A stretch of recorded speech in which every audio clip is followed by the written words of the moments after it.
బాలకృష్ణ గారు అయితే అలుపెరగని సింహంలో అయితే దూసుకెళ్తున్నారనమాట. అసలు మ్యాటర్ ఏంటంటే చిరంజీవి గారు, వెంకటేష్ గారు, నాగార్జున గారు ఓల్డ్ హీరోస్ ఉన్నారు కదా, వాళ్ళైతే ఈ ప్రజెంట్ సిచ్యువేషన్లో అయితే 1-2 సినిమాలతో అయితే నెట్టికెళ్తుంటే బాలకృష్ణ గారు మాత్రం తగ్గేదే లేదంటూ వరుస సినిమాలు సైన్ చేసుకుంటూ ముందుకెళ్తున్నారనమాట. ఈ రోజు అయితే గోపీచంద్ మల్లేని అలాగే బాలకృష్ణ గారు ఇద్దరు కలిసి తీసే మూవీ అయితే ఈ రోజు అయితే ముహూర్తం అయితే పెట్టేశారనమాట. ఈ మూవీకి సంబంధించి ఒక చిన్న పోస్టర్ కూడా వదిలారు.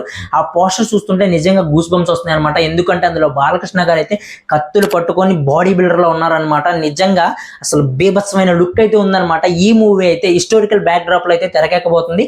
ఈ మూవీలో అయితే మన నయనతార గారు అయితే 4th టైం బాలకృష్ణ గారి పక్కన అయితే హీరోయిన్ గా నటిస్తున్నారు. అలాగే నెక్స్ట్ వచ్చి తమన్ గారు అయితే మళ్ళీ 6th టైం హిస్టరీ రిపీట్ చేస్తానని చెప్పి 6వ అయితే బాలకృష్ణ గారికి అయితే బీజిఎం అయితే అందిస్తున్నారు. మరి ఎలా ఉండబోతుందో చూడాలన్నమాట. ఈ మూవీలో అయితే ఒక పవర్ఫుల్ క్యారెక్టర్ అయితే బాలకృష్ణ గారు చేస్తారంట. ఆడియన్స్ కి, ఫ్యాన్స్ కి అయితే గూస్ బంప్స్ అయితే తప్పకుండా వస్తాయని చెప్పి మేకర్స్ అయితే రివీల్ చేశారు. అలాగే రేపు అయితే ఆంధ్రా కింగ్ మూవీ అయితే రిలీజ్ అవుతుంది కదా, ఆ మూవీకి సంబంధించి రివ్యూ అయితే రేపు అయితే పోస్ట్ అవుతుంది అనమాట. మన ఛానల్ అయితే సబ్స్క్రైబ్ చేసుకోండి. మన వీడియోకి ఒక లైక్ కొట్టేసేయండి. Thank you for watching.